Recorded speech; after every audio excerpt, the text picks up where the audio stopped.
5 bells. Stand by all stations. Attention, all districts. A 5-alarm fire. 5 bells moving immediately. That's it. Let's go! Let's go! Firefighters!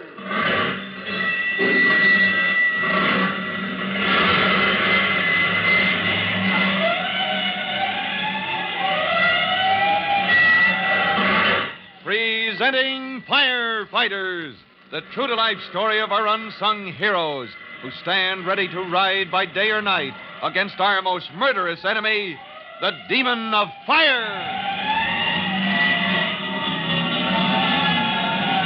In just a moment, we'll join Chief Cody and rookie fireman Tim Collins in the living room of the Collins home shortly after the chief, an old friend of the family, had joined them in a late afternoon Sunday dinner.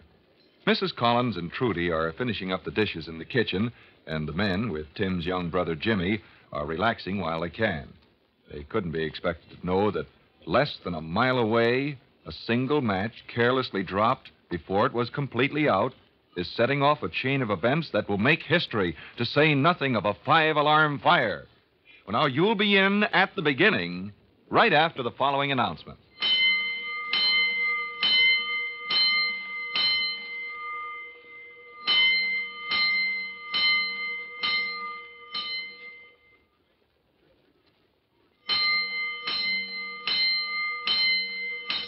Let's go, firefighters.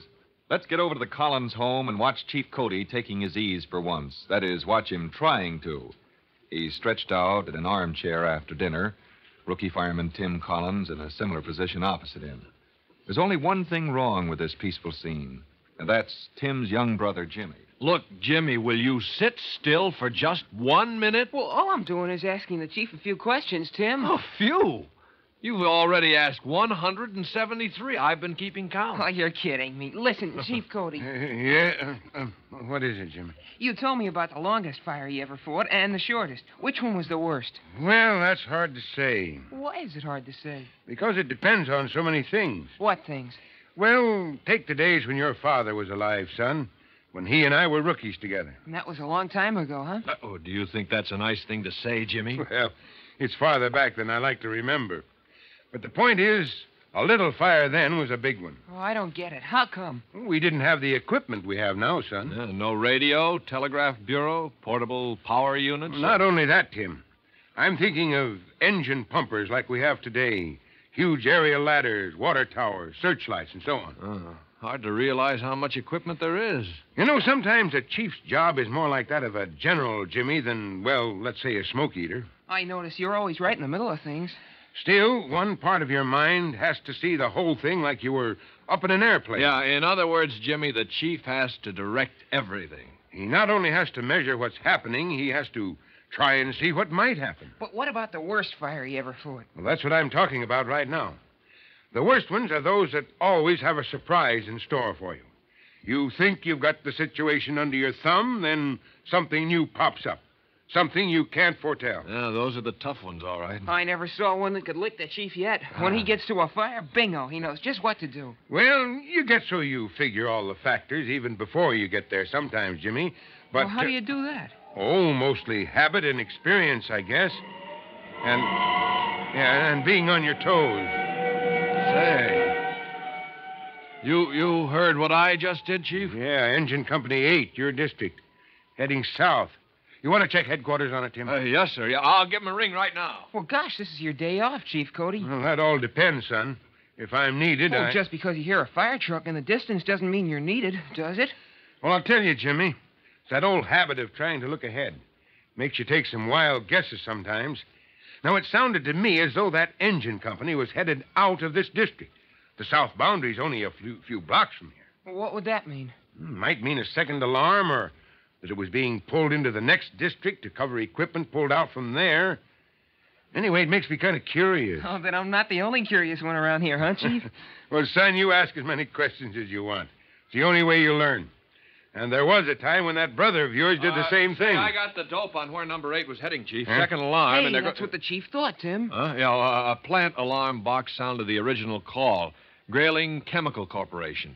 The battalion chief radioed for a second alarm on his way there. Yeah, good for him. Mm-hmm. Do you know what they manufacture?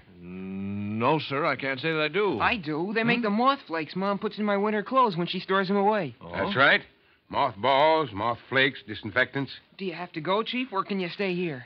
Well, son, this is a time when I have to start looking ahead, figuring, asking questions, the same as you do. Do you know what they make these moth flakes out of? Naphthalene, I think it is. And where does that come from? Does the Grayling Corporation just dig it up? Well, I'm afraid you're the man with the answers this time, sir. Well, that's my job, Tim. Naphthalene, in this case, is obtained from the distillation of tar. Say, that stuff burns like 60. So I ask myself how much they have on hand and where it's stored. I ask myself how the heat is supplied in distilling this tar. Well, fuel oil, probably, wouldn't you say, sir? I would.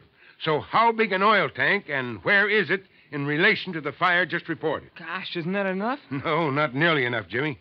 Those moth flakes are harmless enough, except to the moths, but before they get in the can, certain oils have to be removed from the naphthalene. Well, is that bad? For us, it may be. At that stage, it's highly combustible and volatile when it's heated. Well, I agree with Jimmy. That's enough, Chief. It would be, except the plant is in the city's oil and gasoline belt. Gee whiz, you know every doggone thing there is to know. No. With a setup like that, there's probably a dozen unpleasant surprises in store. Things you can't figure in advance. And, Chief, if that doesn't fit your description of what it takes to make the worst fire you ever fought, I'll eat my hat. Which brings me to my last question. Gosh, what's that? Where did you put our hats, Jimmy? Your brother and I are climbing into my car outside. I'm very much afraid he's right. So let's go, son. Let's go. A few minutes later, Chief Cody and Tim Collins are speeding along a waterfront street toward dark clouds of billowing smoke. Already, they can see a number of the huge engine pumpers at work, see several streams of water directed at the side of one building. Newly arrived apparatus has just reached the main gate of the plant, and Chief Cody notes that they're taking over quickly and efficiently. Pull over to the dock side of the street and stop, Tim. We're in close enough to take a look. Yes, sir. You suppose the building with all the smoke is a storage building, Chief? Well, let the battalion chief worry about that for now. Uh-huh. I want to get an overall picture right now. Looks to me like the wind is shifting. Yes, sir. Away from those buildings to the back. From the looks of the smoke. Well, that's a break. Is it? You're looking in the wrong direction, son. What? Look what's tied up to the dock here. Well, they're just a few barges, Chief. Tar barges. Well, finding a supply of tar isn't exactly a surprise. Yes, sir. Cody to headquarters. Yes, sir. Standing by. Third alarm. Equipment to proceed along Weber Avenue to rear of plant. Tell the chief engineer to check at once position of fuel and storage tanks. Fireboat to Grayling Dock.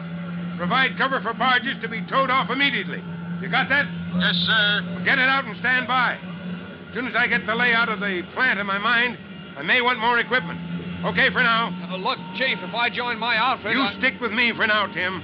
I need you more than they do at the moment. Yes, sir. Pull over closer to the gate now. Right, sir. It's, just that sitting in a car while... You'll get plenty of action, don't worry. Yes, sir. First, I've got to find someone who knows every inch of this plant, who can help me figure out every possibility. Oh, but, sir, if the place was closed today... I know. Look, there's Swenson over there. Oh? Pull over there and we'll park. Yes, sir. We'll be out of the way of the trucks there. Lucky that main gate's big enough for them to push right through, huh? Yeah, but I want to know what's going on to the rear. While I'm getting Swenson to bring me up to date, get headquarters back. Oh, yes, sir. Orders? We're going to need an extra detail of police. Yes, sir. I want this section roped off from Cedar to Spring Street. Yes, sir. Unless I miss my guess, this is a 5-alarmer, Tim.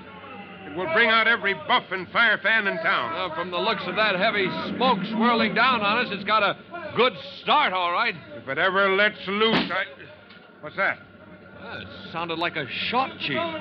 It came from inside the gate to the plant. Seemed to be some kind of a courtyard there. Well, there it is again. Yeah. I could see a flash that time. Yes, sir. Look, Chief. Huh? They're backing that pumper out of the yard. Yeah, back onto the street. They just pulled in there. Yes, sir. And look. Huh? Look, here comes another one. Yes, sir. Well, they must be crazy. Chief, those guys don't run away from anything. No, they don't. Sounds exactly like shooting. Yes, sir. But those flashes from inside the gate, they're not from gunfire. No, sir, and it would take more than gunfire to drive those boys out of a spot where equipment is needed. Yeah. Well, you wanted action. Yes, sir. Here it is. Let's take a look. Yes, sir, but what the dickens is up? I don't know. All I know, this is a perfect setup for trouble. Unexpected trouble. Yes, sir. And this looks like the first of it. Well, with all the possibilities foreseen by the chief, you'd think he'd know at once what was forcing his men out of the plant yard. But those mysterious gun-like reports and the strange flashes of light, what are they? What causes them? And what danger do they represent? Be sure you don't miss the next exciting episode of the Firefighters. In a moment, Chief Cody will tell you, boys and girls, how you can help the firefighters in your own town. But right now, here's a message you'll want to hear. And now, here's Chief Cody. Hello, boys and girls. I suppose the mention of certain liquids being volatile has made a lot of you wonder if you don't know what caused those mysterious explosions. Well, you're wrong in this case. But if it made you think about it, I'm glad. Volatile means the liquid evaporates readily into an explosive mixture. That's why it's dangerous to clean anything with gasoline, benzene, or naphtha indoors. Keep them out of your house. Do any cleaning with them outdoors. The vapor which spread indoors can be set off only too easy with a tiny spark. And even out in the open, be mighty careful. Well, that's all for now. Until next time, so long. Fire Chief Cody and the young rookie fireman Tim Collins will be back on the same station the next time you hear... That's it. Let's roll!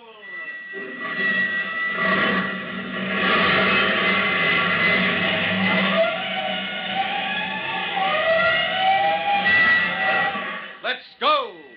Firefighters! Firefighters is a copyrighted feature of William F. Holland Productions.